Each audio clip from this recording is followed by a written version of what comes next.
The Arkansas Razorbacks are approaching the final stretch of what has been one of their most successful baseball seasons of all time. Through 49 games, they have more wins than any Razorback team in 34 years. This is largely due to the fact that they have been dominating on the mound, leading the country in strikeouts per 9 innings, whip, opponent batting average, opponent slugging percentage, and opponent OPS. Despite all of that, though, there has been intense unrest with fans this season with regards to their offensive production, or lack thereof. As of May 6th, Arkansas ranks 146th out of 305 Division I teams with 6.8 runs per game. With the chase of a national championship at the forefront of everyone's minds, it's understandable why this level of mediocrity at the plate is causing a lot of frustration. Some fans have even gone as far to demand coaching changes or say that you could never win a national championship with an offense like that. Is that true, though? I mean, surely at some point there's a cutoff where if an offense is so bad, it's highly unlikely they would ever win a title. But where exactly is that line? To explore this idea, the place that I think makes the most sense to start is to look at past champions. How did they compare to what Arkansas is doing? They eventually got to the point where the Razorbacks want to get to, so how did they do it? The stats I'm going to show are only as of May 6th in their respective seasons, in order to keep it consistent with where Arkansas is now. Going backwards in time, last year's LSU team was ranked 2nd in scoring. Ole Miss was 57th, Mississippi State was 24th, Vanderbilt was 5th, and Oregon State was 11th.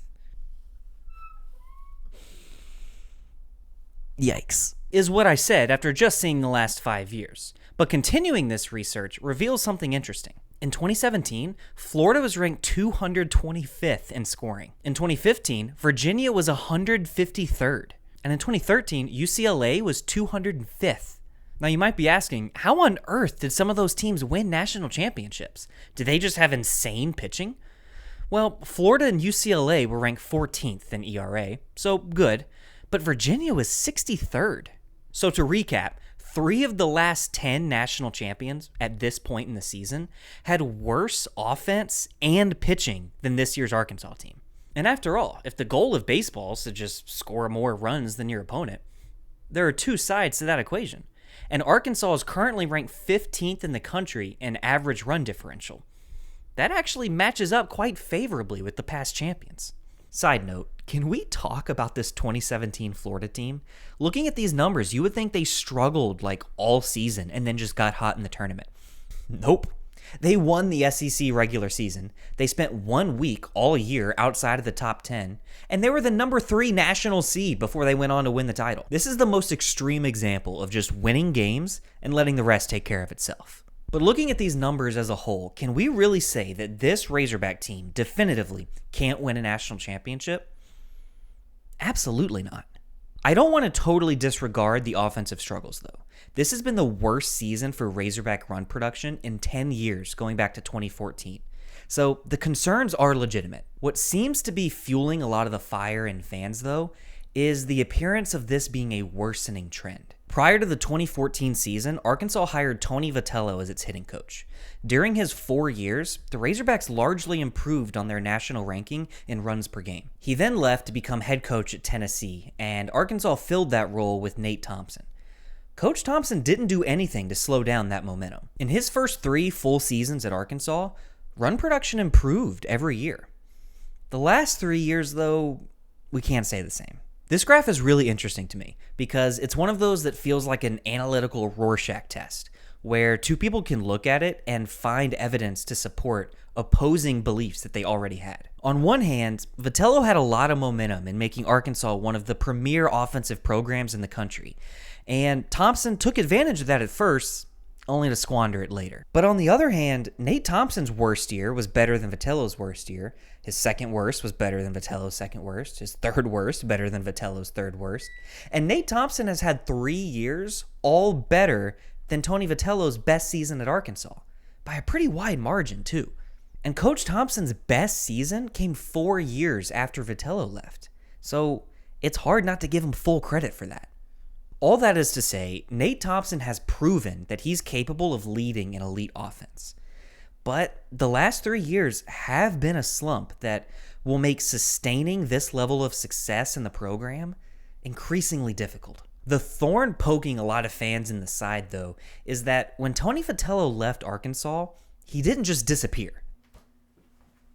Since he arrived at Tennessee, the Volunteers lead the SEC in runs per game, and since the start of the 2020 COVID season, they're second in the country. Tennessee bats are admittedly tearing it up year in and year out.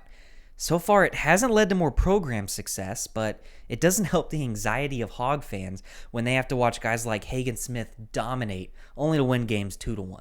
There is one very common complaint about Nate Thompson that we need to talk about, though.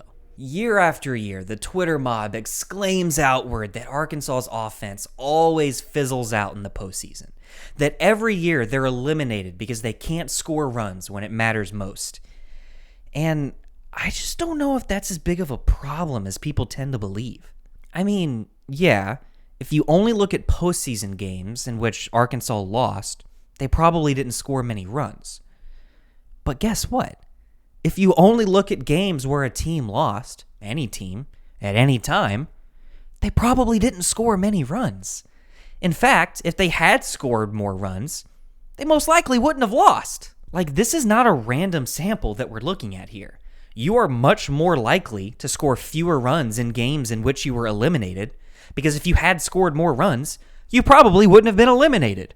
And then we wouldn't be talking about it. And it feels like that statement is always made so broadly, but it requires ignoring so much other evidence. Arkansas always chokes in the tournament because they can't score runs in the postseason. Well, except last year, where they were eliminated because they gave up 32 runs in 2 games to TCU. And the year before, when they averaged 11 runs per game on their way to winning the highest scoring regional in history. And then they did score double digits twice in Omaha that year. And the year before, they did score 21 runs in a super regional game. So maybe they score sometimes in the postseason. And I know half of you are probably screaming at the screen right now. Well, yeah, but then what happened? And I'm not trying to sweep that under the rug. Since Nate Thompson was hired, the Razorbacks have been eliminated from the tournament 5 times. In those 5 season-ending losses, they've scored 0, 4, 2, 0, and 4 runs. Not good. So yeah, all those seasons ended in games where Arkansas didn't score much. But again, that's kind of true for every team except one. Holding it against Arkansas and Nate Thompson that seasons are ending because they aren't scoring enough runs is basically just holding it against them that they aren't winning national championships. Because those are the same thing. They're the same picture. And just in case you don't believe me that this happens to everybody, let's revisit our old pal Anthony Vitello, the offensive guru whose teams have been dominating pitchers ever since he arrived in Knoxville. He's had 4 seasons end in the tournament so far. In those 4 season-ending losses, 2, 4, 3, and 0 runs. In fact, since Vitello got to Tennessee, they've averaged 6.27 runs per game in the NCAA tournament. In the same span, Arkansas has averaged 7.31. Over a full run per game more. Since Vitello and Thompson arrived in their current roles, Arkansas is averaging 5/100ths of a run per game more in the postseason than in the regular season. Tennessee's averaging 1 1/3 runs less. And who can't score in the postseason? And since 2018, no team in Division I has scored more runs in the postseason than the Arkansas Razorbacks.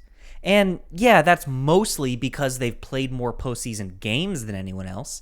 But it's hilarious to think that that could somehow be used against them. You only score so much in the postseason because you play so many games in the postseason. Because you keep winning games and then having deep runs in the postseason. You're actually bad. So to wrap things up, Arkansas is struggling to put up runs right now. More than they have in a long time.